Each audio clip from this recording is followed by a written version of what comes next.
Hey kids, it's me again. I'm making 4 balls of dough using our sourdough starter.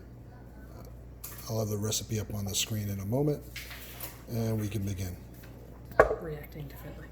Okay, so I've got a new recipe here. It's a little bit different than what we've been doing before. Lower hydration. I've got 300 grams of starter, 460 grams of water, 850 grams of flour, 20 grams of salt. This yields a hydration of what, 61%? 62. 62%. Just because for some reason at the 65% hydration, it suddenly started being wetter when we got this new flour. A little bit to get the starter. Okay, here comes 300 grams of starter.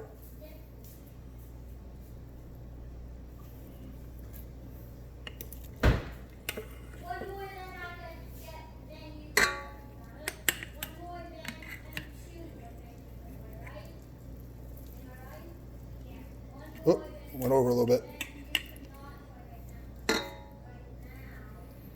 All right, I'm over by about 100 grams on starter. Good, there we go. It's okay, it needed to be fed again anyway, right?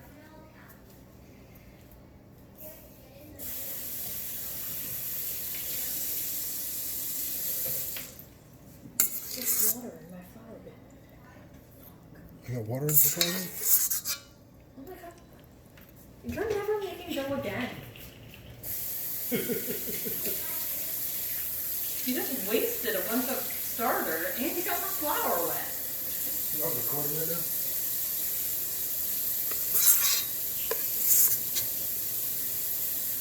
All right, 300 grams of starter. And a little sacrifice for the floor god. And a little bit on the floor. All right, water is, let's zero this bad boy out. 460 grams of water. Do you need me to go slow? I got this. I know where 400 is. That's 398, 418, 450. Oh no, I need 10 grams. 54, I got this. 7, can I do 3 grams? Yes, all right, we're good. All right, next is flour and salt. Let's see if I can give you a little bit of a better view of the flour. All right, so that's 460. Oh, wow, I screwed up. Now I got to measure this the hard way. I got 798, so call it 800 minus 460 is 340. Great. Hang on while I get this math target right. All right, our target is 1,300 here. Do you want me to make a batch of dough? No, I got this. Because I actually know how to make dough. It's okay. Nothing has to be perfect. What'd you say, 1360? 1,300! 1,300. I can't remember anything.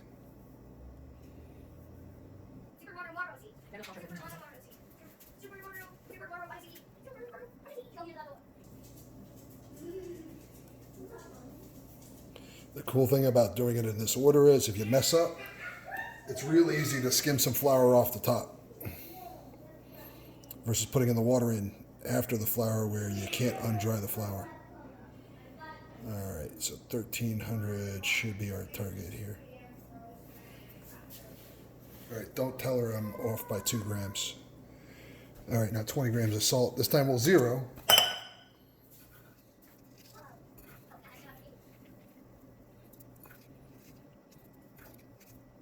There we go, 20 grams of salt on the button.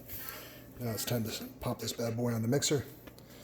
Mix it for a minute, let it get all wet, and then let it sit for a little bit.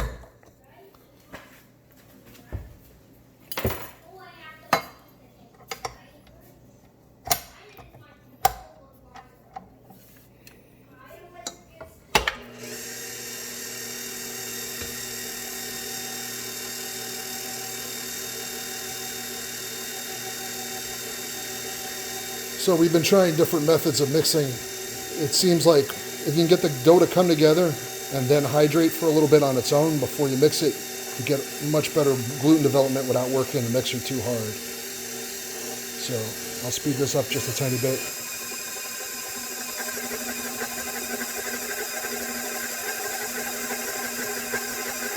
Alright, so the dough's pretty much coming together now. I'm going to let it sit for about half an hour, come back, and we'll knead it for about 5-10 minutes. Alright, we're going to do a little bit more mixing.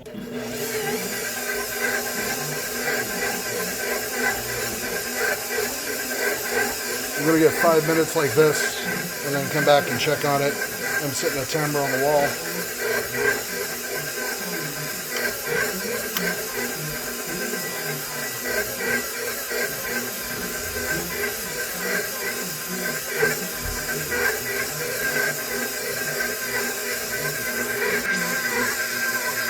All right, clock ran out 5 minutes. I'm going to check out what this dough looks like now.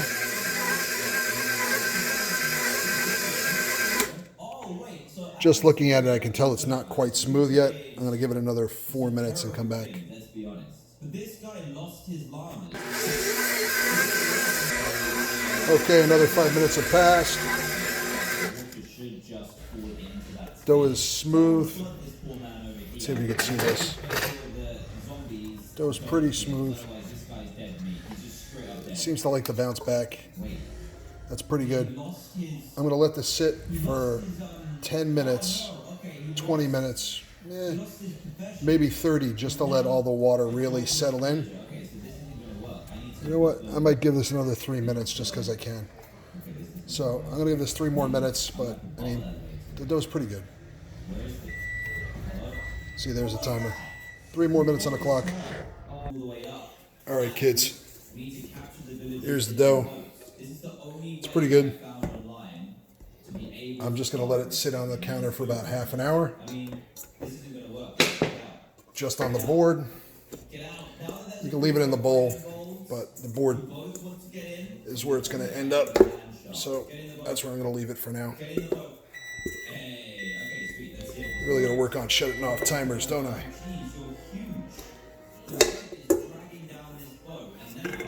All right. We're just going to let that sit. Rest a little bit. We'll come back and form some balls in a little bit. All right, kids. Time to turn this into 4 balls of dough. You can see it's a little less sticky now. Moves okay.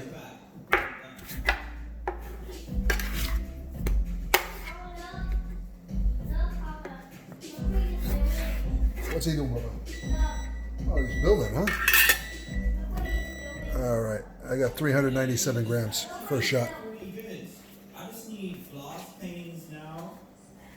Ooh, and yeah, a way to get up there, and then we're good. So I think the way to get up there is going to be on the side. 402. Some more terracotta. All right. I don't think you can. Let me try. All right, so this one is 400 grams. I need to call upon the. I don't know how much I'm going to need. I'm going to do this. 380. It actually doesn't look that bad, to be honest. I missed out some terracotta on the side. 411. I might actually just quickly craft some ladders. Do you have any more wood already? 399. That one's good. Okay, we need to go get more wood. Oh, we've got some sticks. That's good. How many ladders do we make? By the way, this dough feels like silk. So we make a spiral staircase up the right hand. 396. These will be filled in. I need to do the walls in between. So 400. a lot more terracotta. So, should I go and get that now while the glass is smelting? 400. That works. All right. Now we got to build some tension in the dough. So here's our ball. You basically pull the sides around. What you're looking to do is get the dough to basically build some tension across the top. Once you get to about here, you got to pinch that bottom real tight and then put it on the counter. And here's the tricky part. You're basically going to shove your hands under the dough, trying to tighten it up even more. And once you get to about here, you can just round it, roll it, roll it, roll it, roll it, roll it, and you get a nice ball of dough. Again, dough starts out like this. I pull the edges around, pull the edges around, pull the edges around. He's just wiggling his arms non-stop. I think he's happy to be here. Maybe this is Ball looks pretty good. When we get to here, he's so happy to be in, here. in. We are doing pretty well. My horse is so mad. Beautiful ball dough. I'm waiting for sunset so we can sleep. I don't want to get caught with zombies in the village when we get home. It's for your own good, it's for the good of the village. Excuse the background music. We have a pair of kids that are very much into video games now.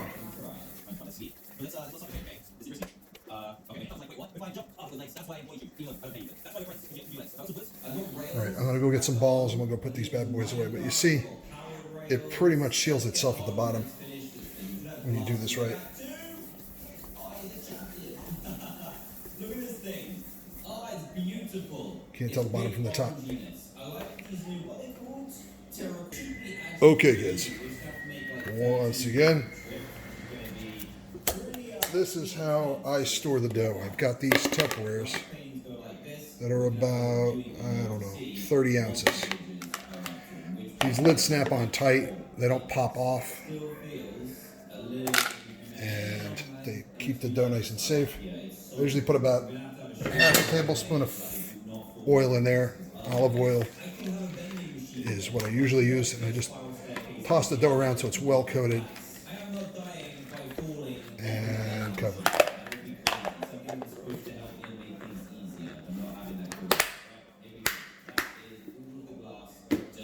These go in the fridge.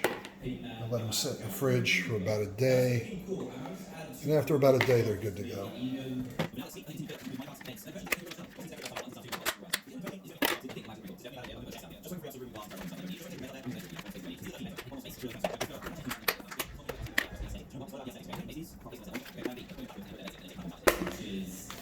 You can see the dough's nice and oiled. Should have very little stickiness when we go to use it. At least stickiness for the container, which affects how the initial stretch happens. All right, tomorrow I'll make the pizzas and I'll show you how that gets done.